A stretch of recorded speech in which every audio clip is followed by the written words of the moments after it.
증거는 명백합니다. 이게 당신의 아들이 한 짓입니다. 아니야, 내 아들이. 그럴 리 없어. 이럴 리가 없습니다. 우리 아들, 우리 민준이가 이럴 아이가 아닙니다. 뭔가 단단히 잘못됐습니다, 형사님. 마주 앉은 이진우 형사의 지친 눈빛이 건조한 형광등 아래 번들거렸다. 그는 더 이상 아무 말 없이 낡은 서류철에서 흑백 사진 몇 장을 꺼내 내 앞으로 밀었다. 흐릿한 CCTV 화면 속 후드티 모자를 푹 눌러 쓴 한 남자가 ATM기 앞에서 돈다발을 세고 있었다. 고개를 숙이고 있었지만 콧날과 턱선, 그리고 무언가에 쫓기는 듯 초조하게 주위를 두리번거리는 저 익숙한 버릇. 심장이 쿵 하고 바닥으로 곤두박질 쳤다. 삼키지도 뱉지도 못한 숨이 명치를 묵직하게 짓눌렀다. 아드님 김민준 씨 맞으시죠, 아버님? 저희가 대포통장 최종 인출책을 추적했습니다. 돈이 흘러들어간 마지막 종착지가 바로 여기였습니다. 사진 속 남자는 내가 평생을 바쳐 키운 아들이 틀림없었다. 내 피와 땀, 내 35년의 세월이 고스란히 담긴 퇴직금 3억 원. 그 돈을 빼내고 있는 저 손은 어릴 적 내 손을 잡고 세상을 배우던 바로 그 아들의 손이었다.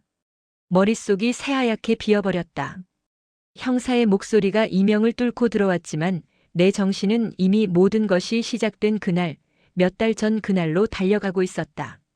아버지, 다시 한번 축하드립니다. 정말 고생 많으셨어요.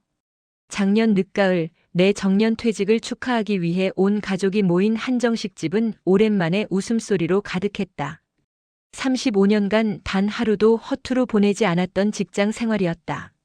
남들처럼 번듯한 집 한 채 사주지 못했고 자식들 학원 한 번 시원하게 보내주지 못한 것이 늘 마음에 걸렸지만 그래도 굶기지 않고 대학까지 보낸 것만으로도 내 역할은 다했다고 스스로를 위로했다.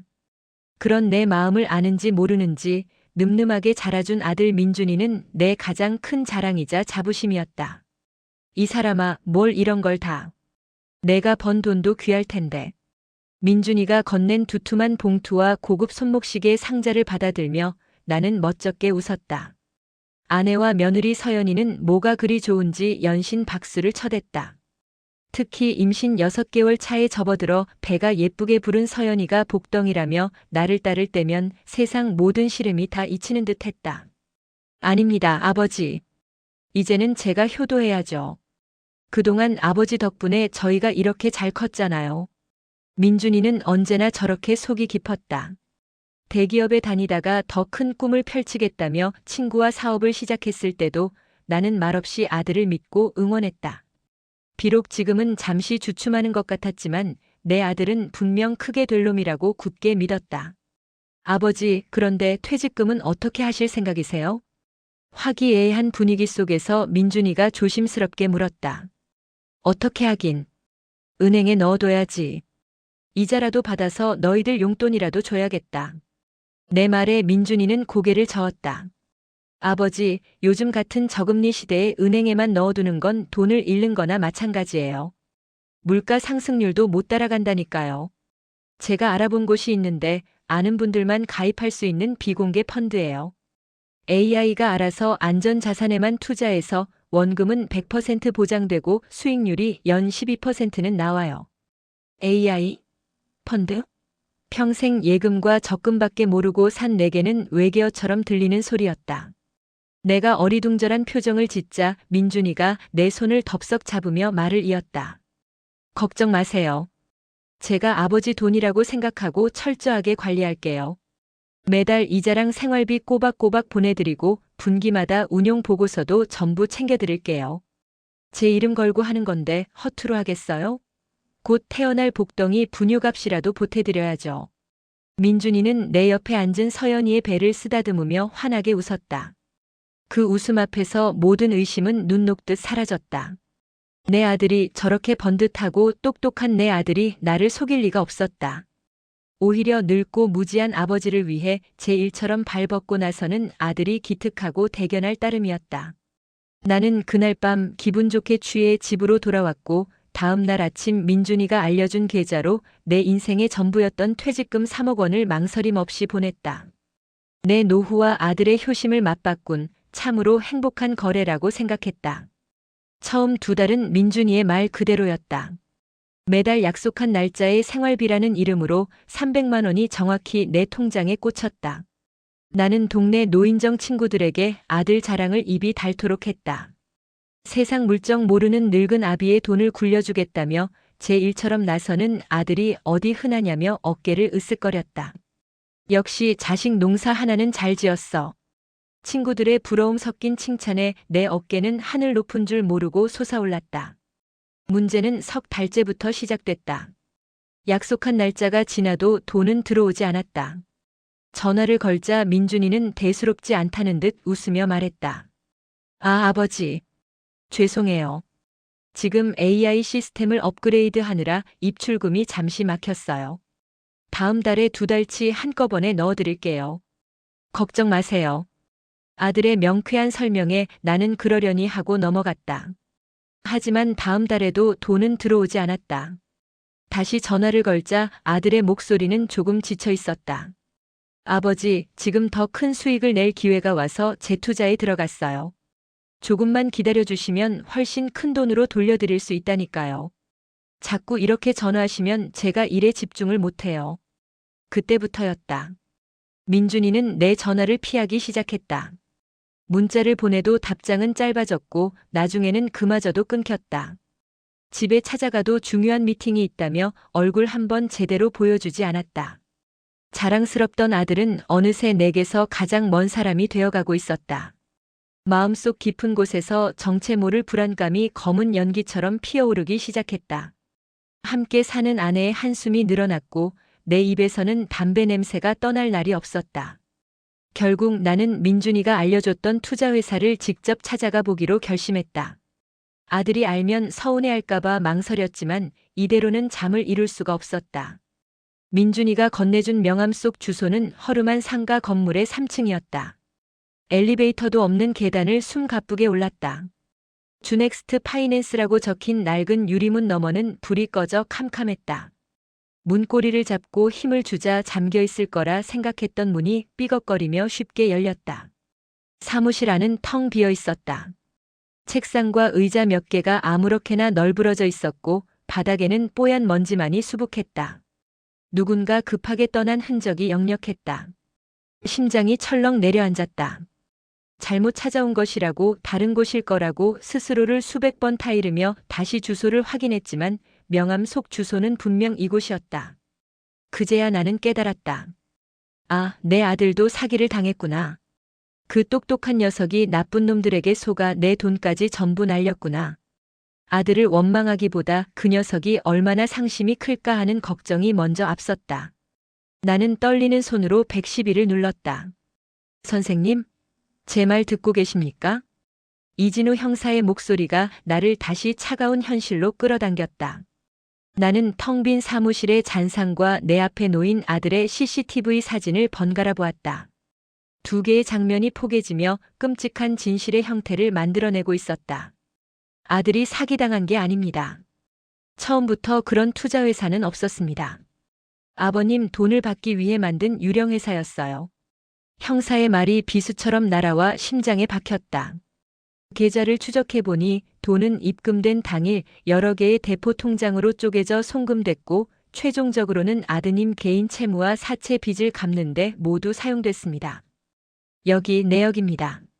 형사가 내민 또 다른 서류에는 김민준의 이름으로 된 수억 원의 채무 변제 기록이 빼곡히 적혀 있었다.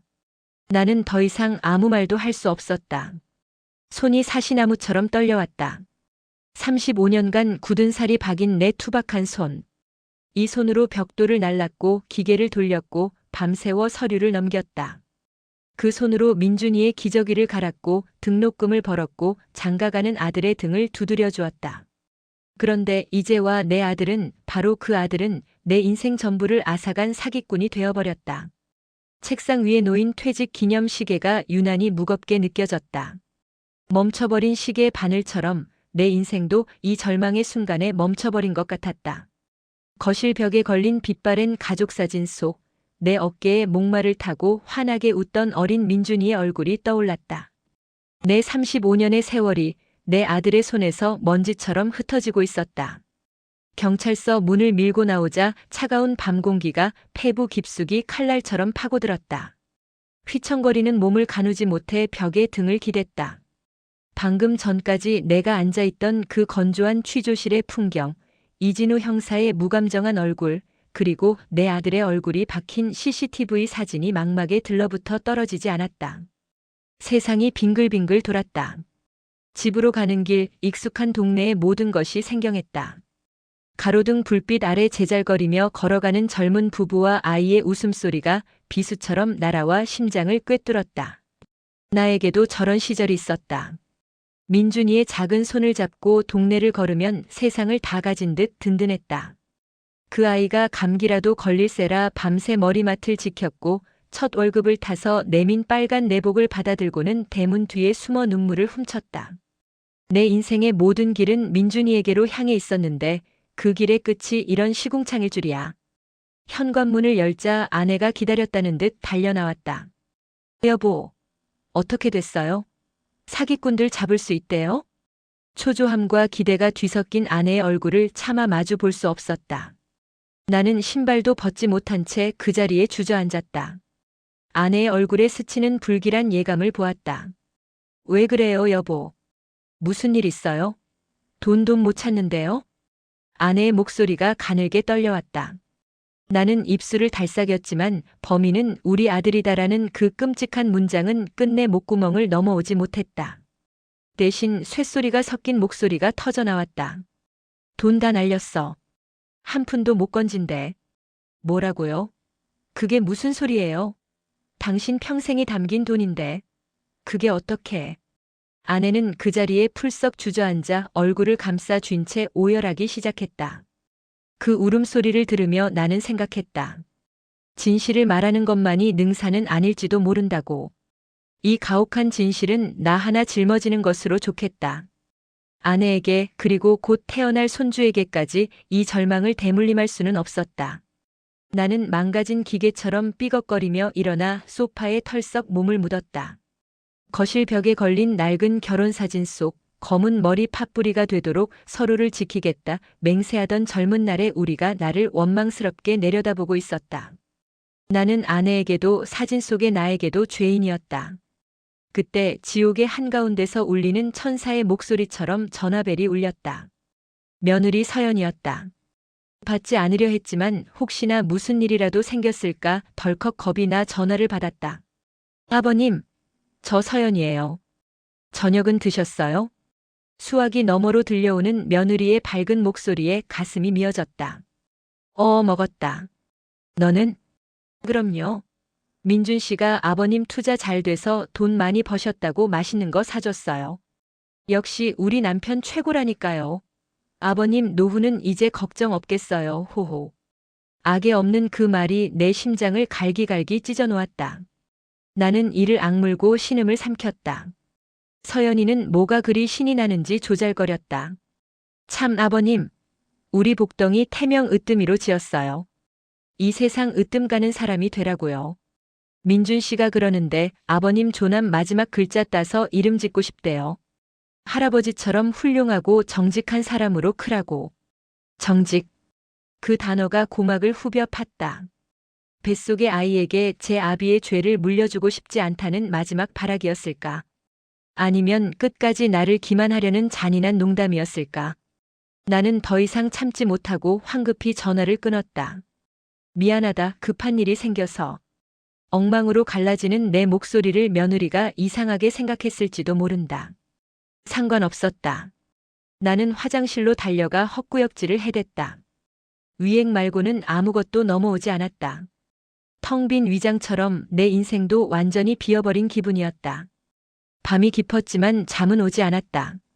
나는 유령처럼 집안을 배회하다 민준이가 쓰던 작은 방으로 들어섰다. 결혼해서 분가한 뒤에도 아내는 아들 방을 옛 모습 그대로 간직했다. 책상 위에는 낡은 참고서와 졸업 앨범이, 책장에는 어릴 적 받아온 상장들이 가지런히 꽂혀 있었다. 전국 글짓기 대회 최우수상 김민준, 수학 경시대회 금상 김민준 내 자랑이었던 흔적들을 하나하나 쓸어보았다. 이 아이가 어디서부터 잘못된 걸까? 내가 무엇을 놓친 걸까?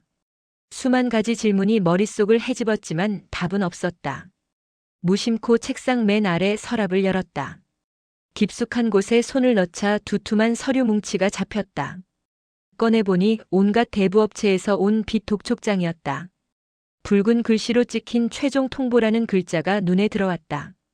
그 아래에는 민준이의 이름으로 된 수천만 원짜리 차용증과 아들의 자필 서명이 선명했다. 날짜는 벌써 1년도 더 전이었다. 그동안 민준이는 번듯한 대기업 출신 사업가가 아니라 지옥 같은 빚더미 위에서 위태로운 줄타기를 하고 있었던 것이다. 그리고 나는 눈뜬 장님처럼 아무것도 모른 채 아들 자랑에만 열을 올리고 있었다. 서류 더미 맨 아래에서 구겨진 종이 한 장이 나왔다.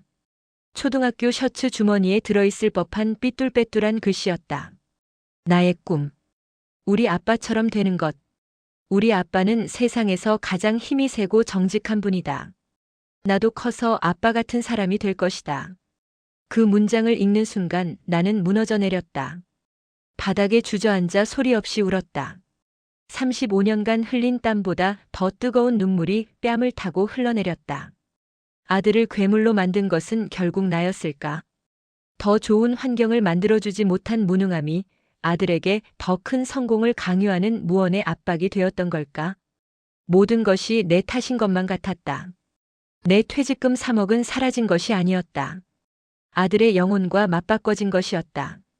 얼마나 지났을까? 주머니 속에서 휴대폰이 진동했다. 발신인은 이진우 형사였다.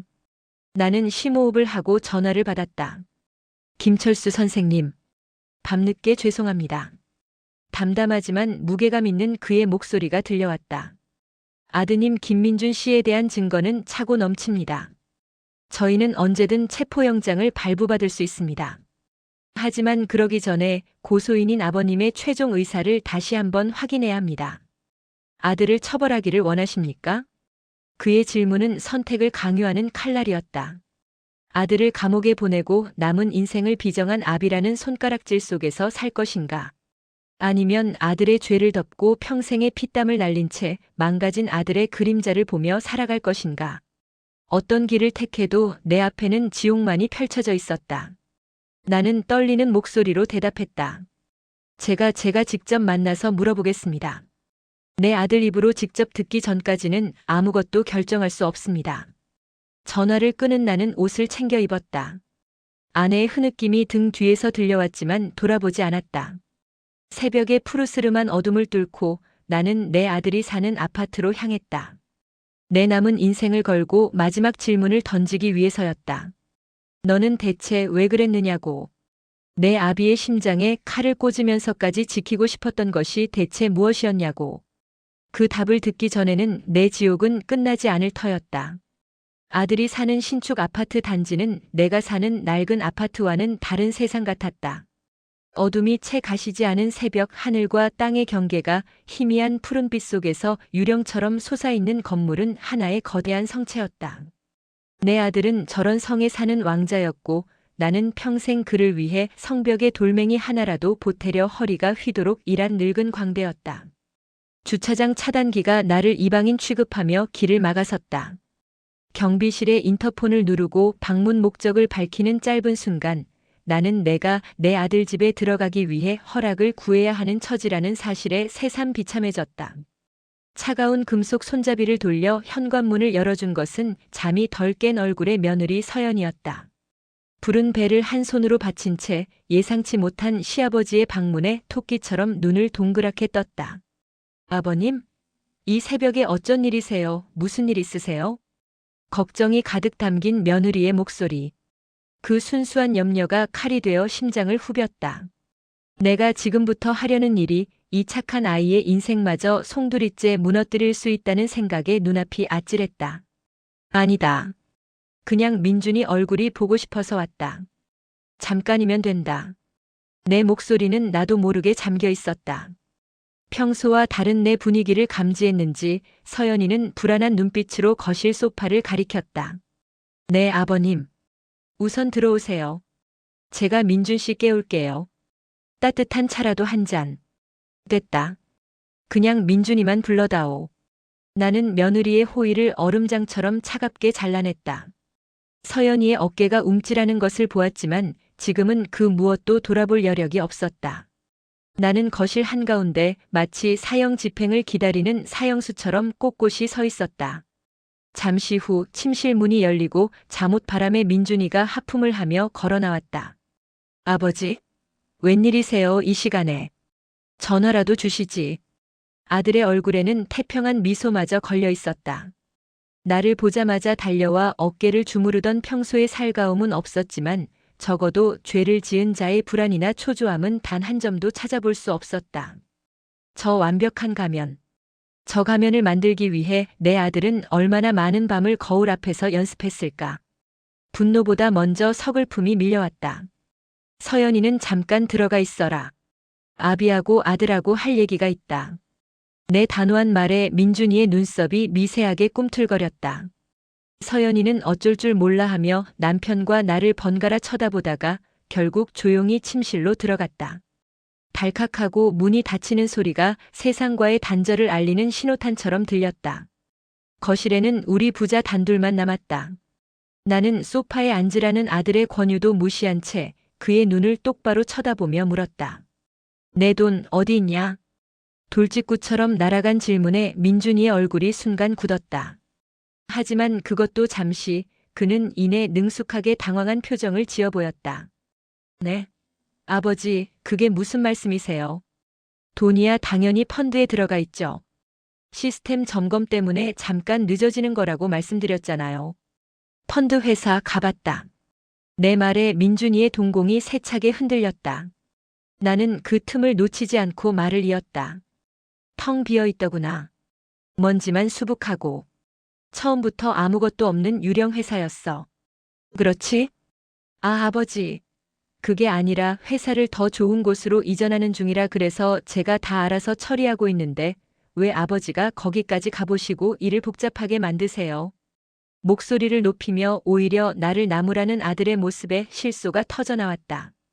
끝까지 나를 어리석고 세상 물정 모르는 늙은이로 취급하며 기만하려는 저 오만함. 나는 더 이상 이 지긋지긋한 연극을 계속할 인내심이 없었다. 품속에 구겨 넣었던 서류 뭉치를 꺼내 거실 테이블 위로 던졌다. 빚 독촉장들과 대출 서류들, 그리고 이진우 형사가 건네준 ATM기 앞에 CCTV 사진이 하얀 대리석 테이블 위로 어지럽게 흩어졌다. 이건 뭐냐? 내 목소리는 얼음보다 차가웠다. 민준이의 시선이 테이블 위의 서류들로 향했다. 그 중에서도 후드티를 눌러 쓴 자신의 얼굴이 박힌 흑백 사진을 발견한 순간 아들의 얼굴에서 모든 표정이 사라졌다. 피가 빠져나간 것처럼 새하얗게 질린 얼굴. 태어난 척 연기하던 입술이 경련을 일으키듯 파르르 떨렸다. 길고 긴 침묵이 흘렀다. 거실의 고급 시계가 째깍거리며 흘러가는 소리만이 유난히 크게 들렸다. 그것은 내 인생이 파멸로 치닫는 소리였다. 말해봐라. 이게 누구냐고 묻고 있잖냐. 나는 무너져 내리려는 몸을 간신히 버티며 아들을 다그쳤다. 민준이는 아무 말 없이 고개를 푹 숙였다. 굳게 담은 입술 사이로 억눌린 흐느낌이 새어나왔다. 그리고 다음 순간 아들은 내 앞에 무릎을 꿇었다. 단단해 보였던 어깨가 걷잡을 수 없이 들썩였다. 아버지, 제가 잘못했습니다. 아버지, 죄송합니다. 마침내 터져나온 아들의 자백. 나는 그 말을 듣기 위해 여기까지 달려왔건만 정작 그 말이 현실이 되자 온몸에 피가 역류하는 듯한 고통이 밀려왔다. 짐승 같은 울음소리를 내며 바닥에 이마를 찢는 아들의 모습을 나는 아무런 감정 없이 그저 무심하게 내려다보았다. 내 아들은 이미 죽었다. 지금 내 눈앞에 있는 것은 아들의 껍데기를 뒤집어 쓴 욕심과 거짓으로 가득 찬 낯선 존재일 뿐이었다. 왜 그랬냐? 내 질문에 민준이는 고개를 들지 못한 채 엉망으로 뭉개진 발음으로 띄엄띄엄 이야기를 시작했다. 그것은 내가 상상했던 것보다 훨씬 더 끔찍하고 처절한 실패의 연대기였다. 친구와 함께 시작한 스타트업은 이미 1년 전에 망했고 그 과정에서 투자금과 은행빚 수억 원을 고스란히 떠안았다는 것. 그 빚을 만회하기 위해 손댄 코인 선물 투자는 그를 더 깊은 나락으로 밀어넣었다는 것. 결국 손을 댄 것이 불법 사채였고 눈덩이처럼 불어난 빚은 감당할 수 없는 수준에 이르렀다는 고백이었다. 사채업자들이 매일같이 찾아왔어요. 회사로 집 앞으로 서연이 사진을 보내면서 뱃속에 아이까지 거론하면서 협박했어요. 당장 다음 주까지 돈을 막지 못하면 서연이와 아이를 가만두지 않겠다고. 민준이는 흐느끼며 바지 주머니에서 휴대폰을 꺼내 나에게 보여주었다. 화면에는 입에 담지 못할 욕설과 함께 만삭의 서연이가 산부인과를 나서는 모습을 몰래 찍은 사진이 떠 있었다. 그랬어요. 아버지 퇴직금 이야기를 듣는 순간 악마가 속삭이는 것 같았어요. 이걸로 급한 불만 끄고 어떻게든 다시 돈을 불려서 채워 넣으려고 했어요. 정말이에요, 아버지. 처음부터 아버지를 등치려던 게 아니었어요. 정말이에요. 아들은 내 바지가랑이를 붙들고 어린아이처럼 울부짖었다. 하지만 그 어떤 변명도 그 어떤 눈물도 더 이상 내 마음을 움직이지 못했다. 그는 나를 기만한 것이 아니었다. 그는 내 인생을 통째로 도둑질했다. 내 35년의 성실함을, 아내의 헌신을, 곧 태어날 손주에 대한 기대를, 이 가족의 모든 믿음과 사랑을 제 욕심의 제물로 바친 것이다. 바로 그때였다. 침실 문이 벌컥 열리며 서연이가 뛰쳐나왔다. 남편의 울음소리와 심상치 않은 분위기를 더는 참을 수 없었던 모양이다.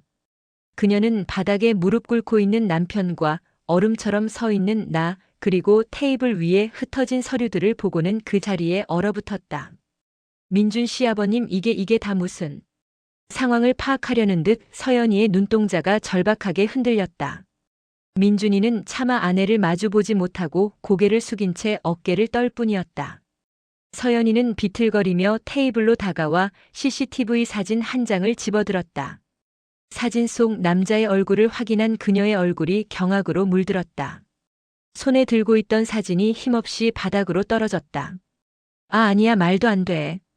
서연이는 믿을 수 없다는 듯 뒷걸음질 치다가 소파에 위태롭게 주저앉았다. 그녀는 자신의 배를 감싸 안았다. 곧 태어날 아이를 지키려는 어미의 본능적인 몸짓이었다. 그 모습은 내게 또 다른 비수가 되어 날아와 박혔다. 서연아, 미안하다. 내가 다 설명할게. 민준이가 기어가는 목소리로 아내를 불렀지만 서연이는 대답 대신 고개를 가로저으며 눈물만 흘릴 뿐이었다. 그녀의 세계 역시 나와 마찬가지로 산산조각 나고 있었다. 자신이 가장 사랑하고 존경했던 남편이 시아버지의 인생을 훔친 파렴치한 사기꾼이었다는 진실을 어떻게 감당할 수 있을까? 모든 것이 무너져 내린 그 절망의 한가운데서 민준이는 마지막 지푸라기라도 잡으려는 듯 나에게로 기어왔다. 아버지, 제발 한 번만 살려주세요. 제가 다 갚겠습니다. 평생 아버지 노예로 살겠습니다. 뭐든지 다 하겠습니다. 네. 경찰에만 알리지 말아주세요. 아들은 내 신발에 이마를 대고 빌었다. 나는 그저 허공을 응시했다. 곧 으뜸이가 태어납니다, 아버지. 아버님 손주잖아요. 태어나자마자 아비가 감옥에 있는 꼴을 보게 할 수는 없잖아요. 제발 저를 위해서가 아니라 서연이와 제 아이를 봐서라도 제발 한 번만 눈 감아주세요, 아버지. 태어날 아이. 그 아이는 이 지옥 같은 현실 속에서 유일한 희망의 빛이었다. 그러나 이제 내 아들은 그 순수한 빛마저 자신의 죄를 가리는 방패막이로 삼으려 하고 있었다. 나는 고개를 들어 며느리를 보았다. 서연이는 충격과 슬픔 속에서도 간절한 눈빛으로 나를 바라보고 있었다. 남편을 용서해달라는 애원이었다. 뱃속의 아이를 위해서 가정을 지키고 싶다는 처절한 몸부림이었다. 하늘이 무너지고 땅이 꺼지는 기분이었다. 내 평생의 피와 땀, 내 하나뿐인 아들, 그리고 이제 막 세상의 빛을 보려는 내 손주.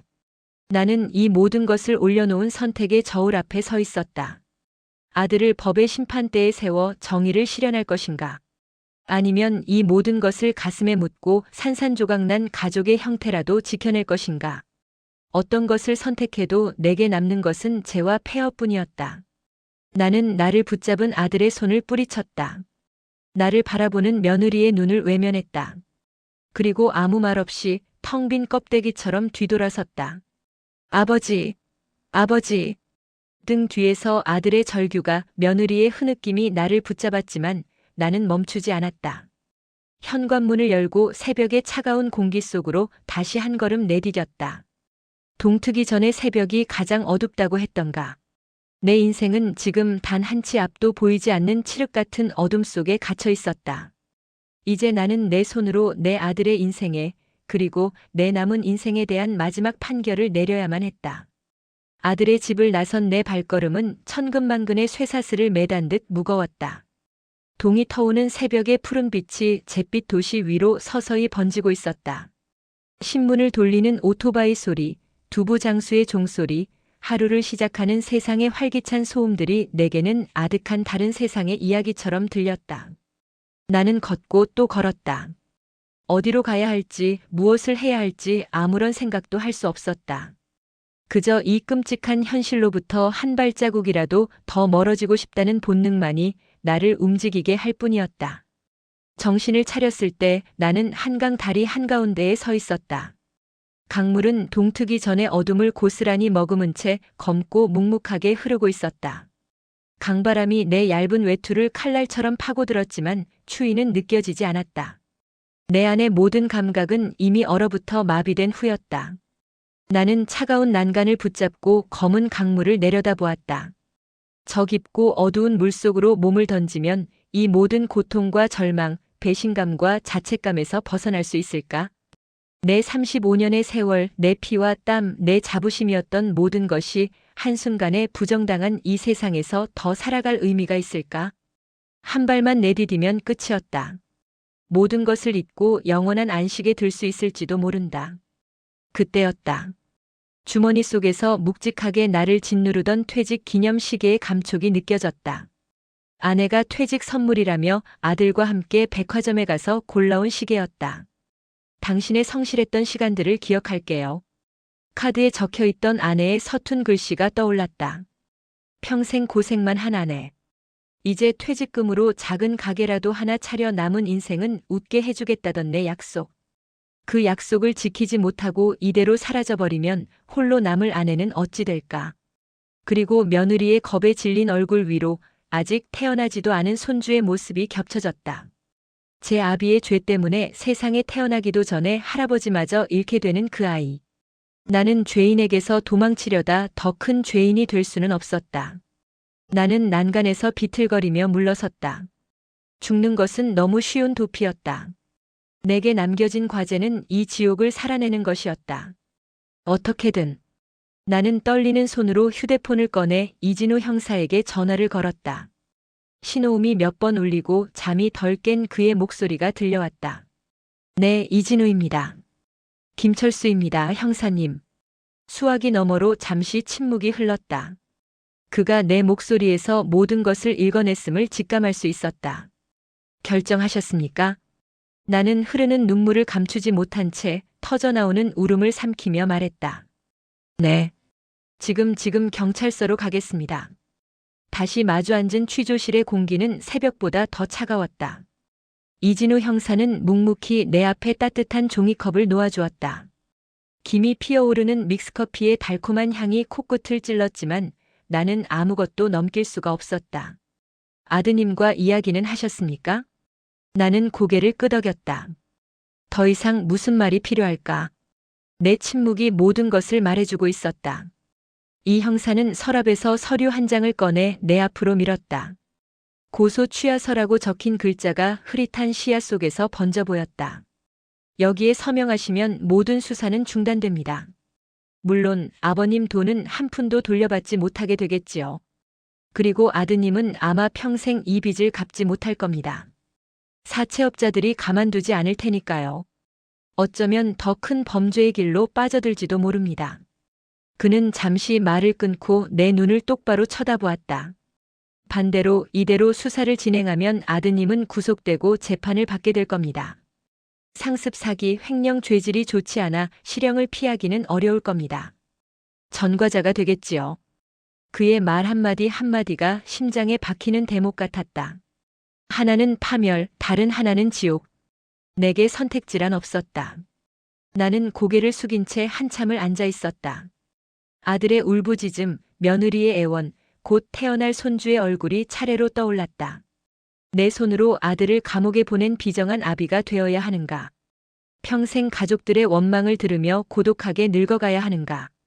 그게 과연 옳은 일인가? 머릿속이 터져버릴 것 같았다. 그때 문득 아들 방 서랍 깊숙한 곳에서 발견했던 낡은 종이 쪽지가 생각났다. 나의 꿈. 우리 아빠처럼 되는 것. 우리 아빠는 세상에서 가장 힘이 세고 정직한 분이다. 정직. 내가 아들에게 물려주고 싶었던 유일한 유산이었다. 비록 가난했지만 남을 속이지 않고 성실하게 사는 것이 인간의 도리라고 평생을 가르쳤다. 그런데 지금 내가 아들의 죄를 덮어준다면 나는 아들에게 무엇을 가르치게 되는 것인가? 돈을 위해서라면 부모의 인생마저 훔쳐도 용서받을 수 있다는 것을, 위기를 모면하기 위해 거짓을 말해도 괜찮다는 것을 가르치게 되는 셈이었다. 그것은 아들을 살리는 길이 아니라 영원히 괴물로 만드는 길이었다. 나는 고개를 들었다. 눈물로 얼룩진 얼굴이었지만 내 눈빛은 그 어느 때보다 단단했다. 형사님, 저는 평생을 제 아들에게 정직하게 살라고 가르쳤습니다. 땀 흘려번 돈이 가장 값지다고 가르쳤습니다. 그런데 제 아들은 제 가르침을 정면으로 배신했습니다. 제가 지금 제 아들을 용서한다면 그것은 제 인생 전부를 부정하는 일이 될 겁니다. 내 목소리는 떨리고 있었지만 한 글자 한 글자에 내 남은 인생의 모든 무게를 싣고 있었다. 아들을 살리고 싶습니다. 이대로 빚더미와 거짓말 속에서 썩어 문드러지게 내버려 두는 것이 아니라 죗값을 치르게 하고 싶습니다. 자신의 잘못이 얼마나 무서운 결과를 가져왔는지 뼈저리게 느끼게 하고 싶습니다. 그래서 언젠가 다시 세상에 나왔을 때 제 아들이 다시 한번 정직이라는 단어를 떠올릴 수 있게 만들고 싶습니다. 그것이 아비로서 제가 제 자식에게 해줄 수 있는 마지막 사랑인 것 같습니다. 나는 고소 취하서를 이진우 형사 쪽으로 밀어냈다. 법대로 처리해 주십시오. 내 입에서 나온 마지막 문장은 나 자신에게 내리는 사형 선고와도 같았다. 이진우 형사는 아무 말 없이 내 어깨를 두어 번 두드려 주었다. 그것은 베테랑 형사의 기계적인 위로가 아니라 한 인간이 다른 인간에게 보내는 깊은 연민의 표현이었다. 나는 경찰서를 나서는 내내 등 뒤에서 무너져 내리는 내 지난 세월의 소리를 들었다. 집으로 돌아오자 밤새 뜬 눈으로 나를 기다린 아내가 달려왔다. 그녀의 눈은 퉁퉁 부어 있었고 얼굴은 하얗게 질려 있었다. 여보, 어떻게 된 거예요? 민준이한테는 가봤어요? 나는 아내의 두 손을 마주 잡았다. 얼음장처럼 차가웠다. 민준이 경찰에 신고했어. 네? 아내는 내 말을 이해하지 못했다. 아니, 이해하기를 거부했다. 사기꾼이 우리 아들이었어. 순간 아내의 눈에서 모든 빛이 사라졌다. 그녀는 허수아비처럼 그 자리에 굳어버렸다. 잠시 후 그녀의 입에서 나온 것은 절규에 가까운 비명이었다. 당신 미쳤어. 제정신이야? 어떻게 자기 자식을 경찰에 넘겨요? 당신이 아비야? 당신이 인간이냐고. 아내는 내 가슴을 미친 듯이 내리치며 오열했다. 나는 그 모든 매를 묵묵히 받아냈다. 아내의 분노와 원망은 당연한 것이었다. 나는 이제 아들에게뿐만 아니라 아내에게도 용서받지 못할 죄인이 되었다. 그날 이후 우리 집에는 침묵만이 감돌았다. 아내는 내게 말을 걸지 않았고 나와 한 식탁에서 밥을 먹지도 않았다. 우리는 같은 공간에 사는 타인이 되었다. 평생을 함께한 동반자를 잃는 고통은 내 퇴직금을 잃은 고통보다 더 깊고 아팠다. 며칠 뒤 며느리 서연이가 초췌한 얼굴로 나를 찾아왔다. 그녀는 내 앞에 무릎을 꿇고 울며 애원했다. 아버님, 제발 고소를 취하해 주세요. 민준 씨 지금 유치장에서 밥도 제대로 못 넘기고 매일 울기만 한대요. 저 사람 저러다 정말 큰일 나요. 네.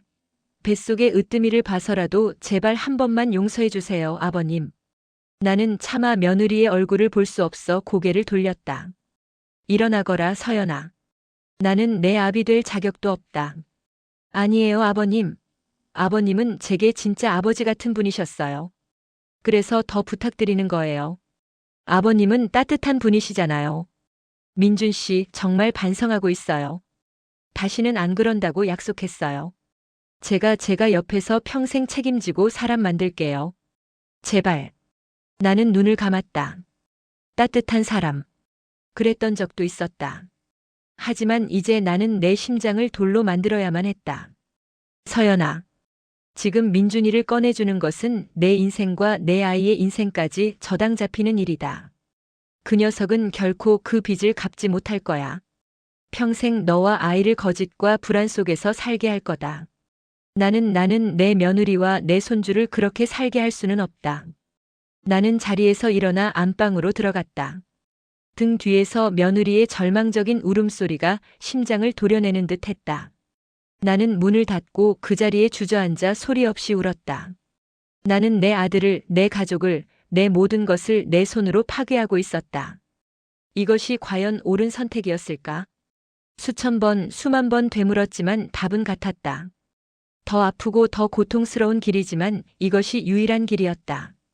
시간은 속절없이 흘렀다. 아들은 재판에서 징역 3년을 선고받고 교도소에 수감되었다. 나는 재판 내내 방청석 가장 뒷자리에 앉아 고개를 숙인 아들의 뒷모습만 바라보았다. 아들은 단 한 번도 나를 돌아보지 않았다. 아내가 이혼 서류를 내밀었고 나는 아무 말 없이 도장을 찍었다. 평생을 바쳐 마련했던 아파트를 팔아 아내에게 위자료를 챙겨주고 나는 변두리의 작은 월세방으로 거처를 옮겼다. 거실 벽을 가득 채웠던 가족 사진도 아들이 선물했던 손목시계도 내 35년의 흔적은 모두 사라졌다. 텅 빈 방 안에는 낡은 이불 한 채와 내 고독만이 덩그러니 남았다. 노후 파산. 신문에서나 보던 그 단어는 나의 현실이 되었다. 나는 생계를 위해 아파트 경비원으로 취직했다. 새벽에 일어나 찬밥에 물을 말아 끼니를 때우고 밤늦게 돌아와 텅 빈 방의 냉기를 온몸으로 끌어안고 잠이 들었다. 사람들은 나를 자식을 제 손으로 감옥에 보낸 비정한 놈이라고 수군거렸다. 그 모든 멸시와 고독을 나는 묵묵히 견뎌냈다. 이것 또한 내가 받아야 할 형벌의 일부라고 생각했다. 그렇게 1년이 지났다. 계절이 4번 바뀌고 내 마음의 상처 위에도 얇은 딱지가 앉을 무렵이었다. 우편함에 낯선 편지 한 통이 꽂혀 있었다. 발신인은 강원도 5호 교도소였다. 아들에게서 온 첫 편지였다. 나는 떨리는 손으로 편지를 뜯었다. 편지지는 눈물 자국인지 여기저기 얼룩져 있었고 글씨는 엉망이었다. 아버지께. 이 편지를 쓰기까지 1년이 걸렸습니다. 지난 1년 동안 아버지를 원망하고 또 원망했습니다. 어떻게 아버지가 저에게 이럴 수 있는지 당신은 피도 눈물도 없는 사람이라고 매일 밤 이를 갈았습니다. 아버지 때문에 제 인생은 끝났다고 생각했습니다. 그런데 이곳에서 많은 생각을 했습니다. 제가 저지른 짓이 아버지의 35년 세월을 어떻게 무너뜨렸는지, 저만 믿고 있던 서연이와 뱃속의 아이에게 얼마나 끔찍한 상처를 주었는지 아주 조금씩 알아가고 있습니다. 아버지, 저는 아버지를 용서할 수 있을지 아직 모르겠습니다. 하지만 아버지가 왜 그런 선택을 하셨는지는 이제 어렴풋이 알 것 같습니다. 제가 어릴 때 썼던 정직한 사람이 되겠다는 글짓기를 기억하십니까? 아버지는 저를 버린 것이 아니라 제가 그 글짓기 속의 아이로 돌아갈 마지막 기회를 주신 것이었겠지요. 나가면 모든 것을 처음부터 다시 시작하겠습니다. 빚도 제 힘으로 갚고 서연이와 으뜸이에게도 평생 속죄하며 살겠습니다. 그리고 언젠가, 정말 언젠가 아버지 앞에 떳떳한 아들로 설 수 있는 날이 온다면 그때 찾아뵙겠습니다. 죄송합니다, 아버지. 그리고 감사합니다. 나는 편지를 붙잡고 늙은 아이처럼 목 놓아 울었다. 차갑게 식어버렸던 심장이 다시 뛰기 시작했다. 내 선택은 틀리지 않았다. 나는 아들을 잃은 것이 아니었다. 나는 내 아들이 스스로 다시 태어날 기회를 준 것이었다. 다음 날 나는 난생 처음으로 아기 옷가게에 들렀다. 작고 귀여운 베넷 저고리 한 벌을 사서 서툴게 포장했다. 그리고 서연이가 아이와 함께 살고 있는 친정집 주소로 향했다. 아파트 입구에서 몇 번이나 망설였다. 나를 만나주지 않으면 어쩌나, 문전박대를 당하면 어쩌나 두려웠다. 한참을 서성이다 발길을 돌리려는데 뒤에서 작은 목소리가 들려왔다. 아버님? 유모차를 밀고 나온 서연이었다. 그녀의 얼굴은 여전히 슬픔이 어려 있었지만 예전과 같은 원망은 보이지 않았다. 그녀의 옆 유모차에는 하얗고 작은 아기가 새근새근 잠들어 있었다. 내 손주 으뜸이었다. 지나가던 길에 들렀다. 이건 으뜸이 옷이다. 나는 어색하게 쇼핑백을 건넸다. 서연이는 말없이 그것을 받아들고는 나를 잠시 바라보다가 입을 열었다. 들어오셔서 으뜸이 얼굴이라도 보고 가세요. 나는 고개를 저었다. 아직은 때가 아니었다. 아니다. 나는 이 아이를 볼 자격이 아직 없다. 민준이가 죗값을 다 치르고 나와서 제 손으로 이 아이를 안을 수 있을 때 그때 나도 할아버지가 되겠다. 나는 잠든 아이의 얼굴을 멀리서나마 가만히 들여다보았다. 아들의 어릴 적 모습을 꼭 빼닮은 얼굴. 그 작은 생명 속에서 나는 절망의 잿더미 속에서 피어나는 희망을 보았다. 모든 것을 잃었지만 나는 아무것도 잃지 않았다. 내게는 기다려야 할 아들이 있었고 지켜봐야 할 손주가 있었다. 내 인생은 끝난 것이 아니었다. 나의 진짜 노년은 이제부터 시작이었다. 나는 며느리와 손주에게 깊이 고개를 숙여 인사하고 돌아섰다. 내 등 뒤로 내리쬐는 오후의 햇살이 이상하리만큼 따뜻했다. 아버지의 숭고한 사랑과 용기 있는 결정이 결국 아들에게 새 삶의 기회를 주었습니다. 여러분이라면 어떤 선택을 하셨을까요? 댓글로 자유롭게 의견을 나눠주세요. 이 사연이 마음에 와닿았다면 구독과 좋아요 부탁드립니다.